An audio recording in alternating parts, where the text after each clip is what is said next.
అందరికీ నమస్కారం. తెలుగు నుడి శ్రవణ ప్రసరణకి స్వాగతం. ఇవాల్టి భాగం రాముడు చెప్పిన రామాయణం. అరెరే! రాముడు రామాయణం చెప్పాడా అనుకుంటున్నారా? అవునండి. ఇది ఒక మధురమైన ఊహ. ఆ ఊహ చేసింది ఉత్తర రాఘవీయ చరితము అన్న సంస్కృత నాటకాన్ని రచించిన భవభూతి.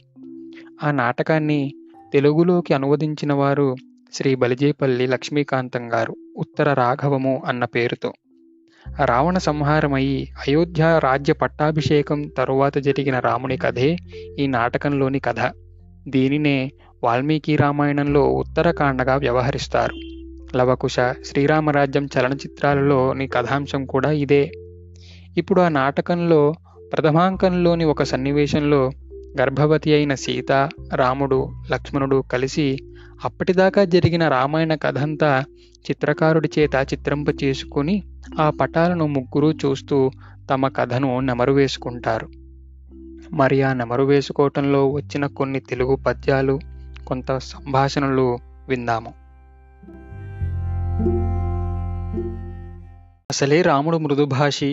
ఆ మృదుభాషి నోటి వెంట మన తెలుగు పలికింపజేస్తే అది వీణుల విందు కాక ఇంకేమవుతుంది? మరి ఆలస్యం ఎందుకు? మనం ఇప్పుడు ఉత్తర రాఘవము పద్య నాటకం ప్రదర్శిద్దాం. సీతారాముల దగ్గరకు లక్ష్మణుడు రామాయణ కథ చిత్రపటాలను తీసుకువచ్చి, జయము జయము జయమార్యునకు నియమించిన ప్రకారము మీ చరిత్రమంతయు చిత్రకారుడు ఈ పటమున చిత్రించినాడు. వినోదింపగోరెదను. రాముడు: వత్స, మంచి సమయమునకే తెచ్చితివి. కథ ఎంతవరకు చిత్రింపబడినది? లక్ష్మణుడు: ఆర్యురాలి అగ్ని పరిశుద్ధి.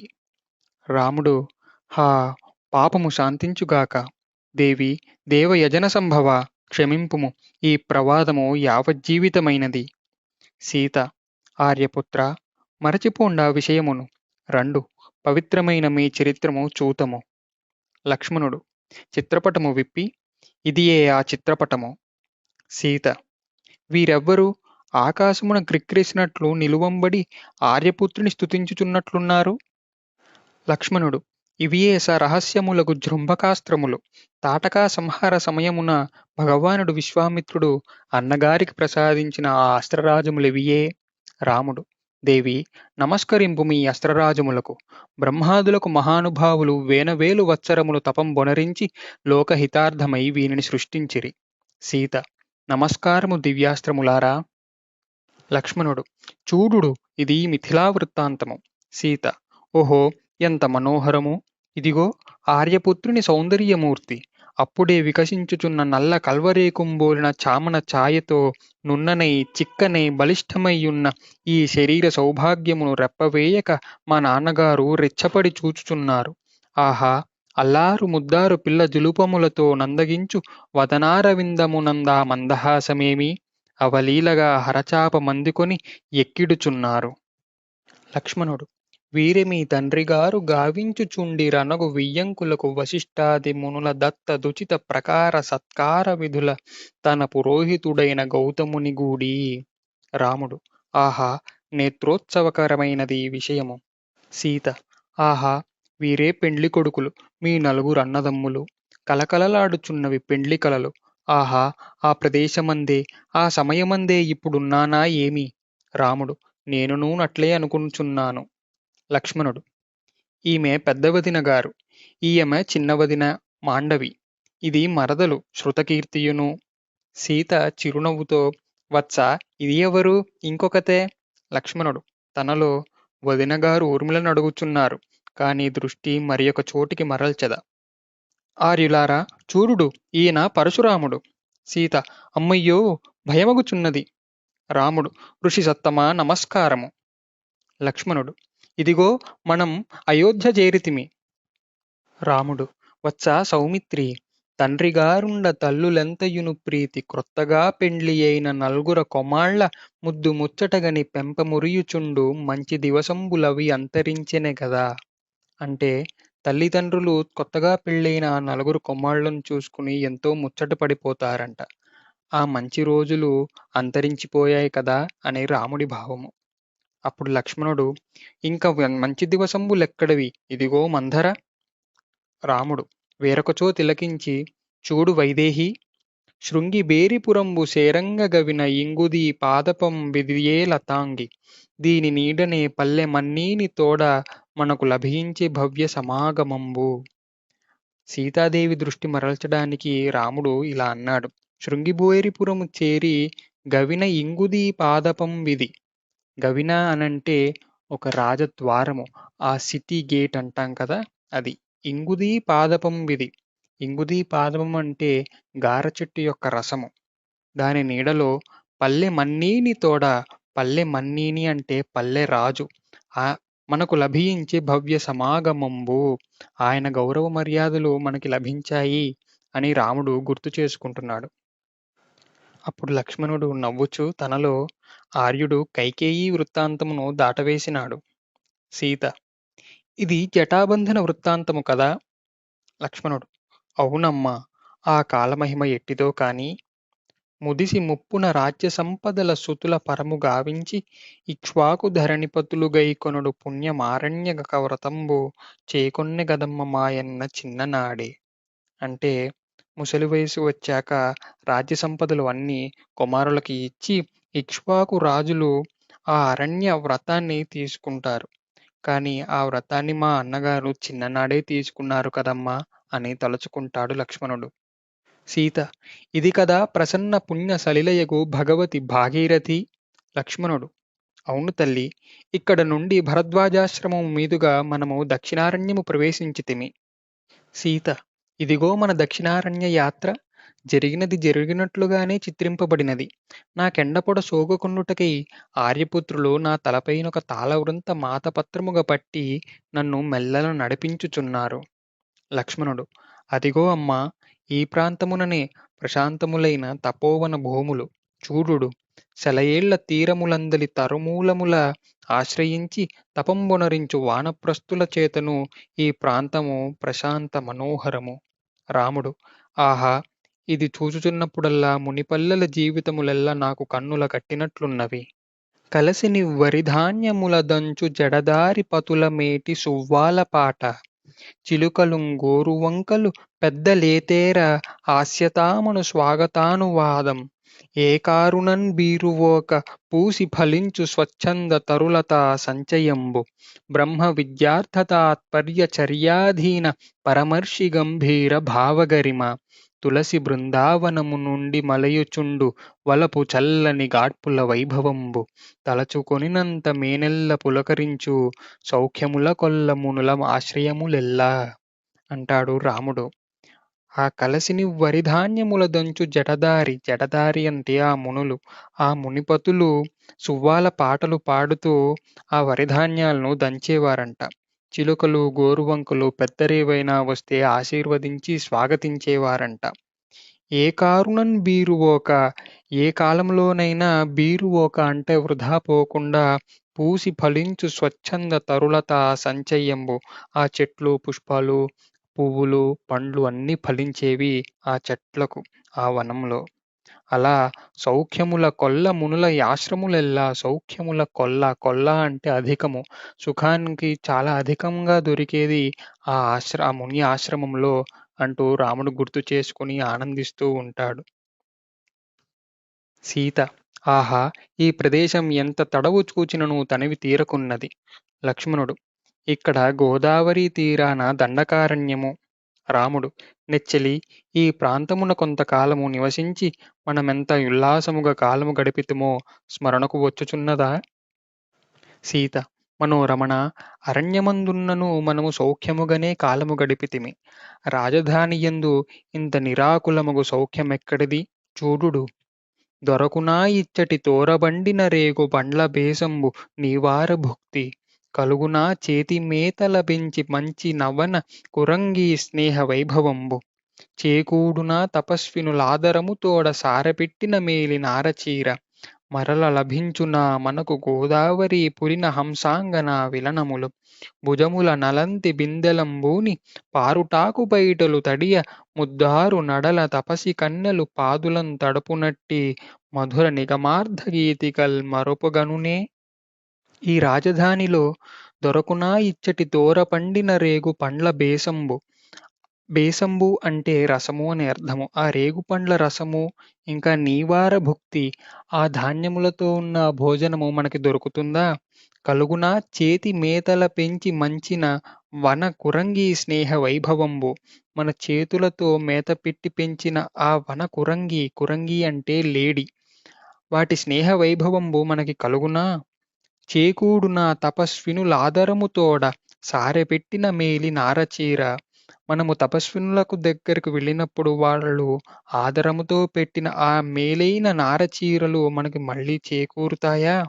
మరల లభించునా మనకు గోదావరి పులిన హంసాంగన విలనములు. మళ్ళా ఆ గోదావరి తటము పైన మనము చేసిన ప్రయాణము మళ్ళీ లభిస్తుందా? భుజముల నలంతి బిందెలంబూని. ఆ భుజములపై ఆ స్త్రీలు, ఆ తపస్వినులు బిందెలను పెట్టుకుని పారుటాకు బయటలు తడియ వారి పైటలన్నీ ఆ నీటితో తడవగా ముద్దారు నడల తపసి కన్నెలు పాదులం తడుపునట్టి మధుర నిగమార్థ గీతికల్ మరపుగనునే.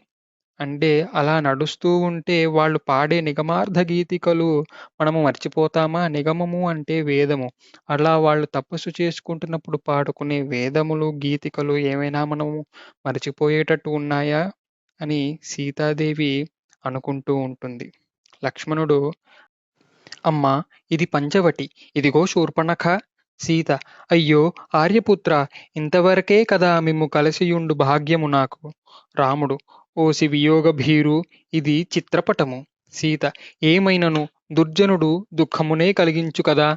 లక్ష్మణుడు: అమ్మా! అందాశ్చర్యమేమున్నది? మును మాయామృగ కైతవంబున దురాత్ముల్ రక్కసుల్ మాకొనర్చిన ద్రోహంబు ప్రతిక్రియున్ కడిగినన్ చేయున్ మనోబాధ నూతనమై. యాతరి శూన్యమైతగు జనస్థానంబునంగుందున ఆర్యుని శోకార్తికి రాయుయున్ కరగితీరున్ వజ్రమున్ భిన్నమౌ. మునుపు మాయామృగ కైతవంబున, కైతవము అంటే కపటము. ఆ మాయామృగ కైతవంబున దురాత్ముల్ రక్కసుల్, ఆ రాక్షసులు మనకొనర్చిన ద్రోహంబులు ప్రతిక్రియన్ కడిగినన్ చేయున్ మనోబాధ నూతనమై. ఆ బాధ ప్రతిసారి మాకు నూతనమై కొత్తగానే ఉంటుంది. ఆ తరి శూన్యమైతగు జనస్థానంబునందు, ఆ సమయానికి శూన్యమైన ఆ జనస్థానము అంటే ఆ గోదావరి తటీ ప్రదేశంలో ఉన్న రాముణ్ణి చూసి, ఆ బాధను చూసి రాయి కరిగిపోయింది కదమ్మా! అని లక్ష్మణుడు అంటాడు. సీత: హా రఘుకులనందా! మందభాగ్యయైన నా నిమిత్తమై ఎంతటి సంతాపం అనుభవించితిరి గదా. లక్ష్మణుడు కన్నీటదోగు రామునింగాంచి: అయ్యా! ఏమిది చిత్రపట దర్శన మాత్రముననే మీరును మనోవైకల్యము చెందుచున్నారు? రాముడు: వత్సా సౌమిత్రీ! ఈ వృత్తాంతమట్టిది, ఎరుగని వాడవు కావు కదా. లక్ష్మణుడు స్వగతములో: ఓహో! వీరి చిత్తవృత్తుల నన్యథా మరలింపవలయు. అమ్మా! ఇటు చూడుము శబరీ ఆశ్రమము. సీత: తల్లీ శబరీ! ఎంత పుణ్యాత్మరాలవు. నాడు నిన్ను చూచ భాగ్యము లేకపోయినను నేడు చూడగలిగితిని. రాముడు: దేవీ! ఈ శబరిమాట తలంచిన నా హృదయముప్పొంగును. చూడు మెట్లున్నదో. ఆహా! ఆ వినయము, ఆ ఆదరణము, ఆ భక్తి ప్రపత్తి, ఆ అతిథి పూజా తాత్పర్యము, వాచామగోచరములు. పాపము మా కొరకై శ్రమపడి వింత వింత యోగిరములెన్నెన్నో సంతరించినది ఎందులకో. ఎలమి కన్నీటి చుక్కలు చాలవనియేమో పానీయమునర్ఘ్యపాద్యమొసగె. అరమోడ్పుగను మొగ్గలలరింపవనియేమో విరియు మెత్తని కమ్మ విరులు సల్లె. పల్కురాబడి తడంబడ లోపమనియేమో తేరిన మంచి పూదేన గూర్చె. భావంబు పైకి నేర్పడ నేరదనియేమో ఉపహార ఫలములెన్నయో అమర్చె. ఎదురుపడి దోయిలించి నా ఇడిన విందు గొనుము శ్రీరామా తరియింతుననుచు శబరి అట్టె పరవశయై నిల్చి నట్టె నిలిచి నారగించితినపుడు నోరూరు నిపుడు. ఆ శబరి ఎలమి కన్నీటి చుక్కలు చాలవనియేమో. ఎలమి అంటే సంతోషము. సంతోషముతో కూడిన ఆ కన్నీటి చుక్కలు నాకు చాలవేమోనని చెప్పి పానీయమున అర్ఘ్యపాద్యమొసగె. నీటితో నాకు అర్ఘ్యము పాద్యము ఇచ్చింది. అరమోడ్పుగను మొగ్గలలరింపవనియేమో. అరమోడ్పుగను మొగ్గ అంటే సగము విరిసిన ఆ మొగ్గలు నాకు ఆనందమివ్వమేమో అని చెప్పి విరియు మెత్తని కమ్మని విరులు సల్లె. మంచిగా వికసించిన పూలను నాపై చల్లింది. పల్కు రాబడి తడంబడ లోపమని ఏమో తేరిన మంచి పూదేన గూర్చే. ఆ పలుకులు, ఆమె మాటలు నాకు ఏదైనా లోపం తడబడి ఏదైనా లోపం వస్తుందేమోనని చెప్పి మంచి తేనె నాకిచ్చింది. భావంబు పైకి నేర్పడ నేరదని ఏమో ఉపహార ఫలములే ఎన్నయో అమర్చే. తన మనసులో ఉన్న భావము పైకి చెప్పలేక ఎన్నో ఉపాహార ఫలములు నాకిచ్చింది. ఎదురుపడి దోయిలించి నా ఇడిన విందు గొనుము శ్రీరామా తరియింతును అనుచు శబరి అట్టే పరవశి అయి నిలిచి తాను ఎదురు వచ్చి నమస్కరించి, దోయిలించి అంటే నమస్కరించి, నేనిచ్చిన విందు తీసుకొని నన్ననుగ్రహింపు శ్రీరామా అని శబరి నుంచుంది. అలా నుంచునే నేను తీసుకున్నాను. అట్టే నిలిచి నారగించి తినప్పుడు నోరూరు నిపుడు. అలా నేను నెమరు వేసుకుంటూ ఉంటే నాకిప్పుడు నోరూరుతుంది సీతా అని రాముడు ఆ శబరి భక్తికి పొంగిపోయాడు.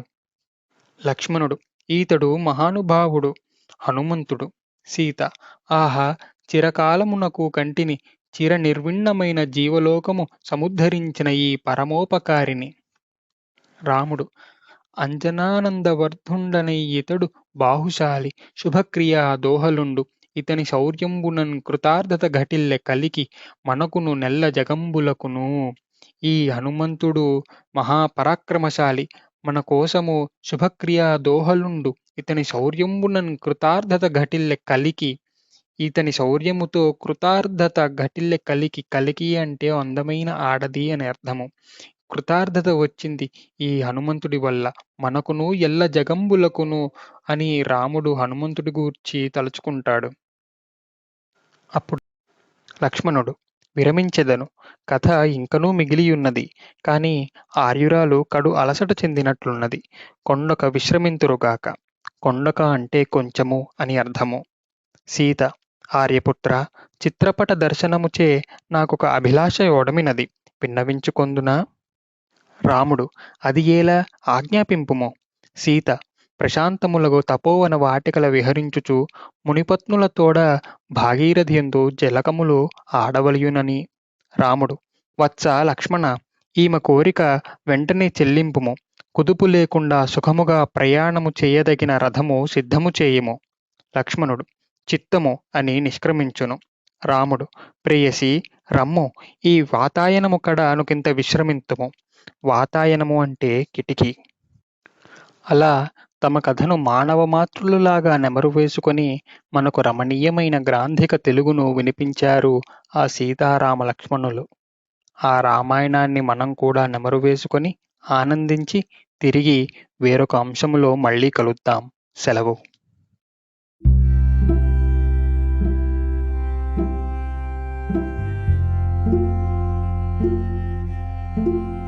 thank you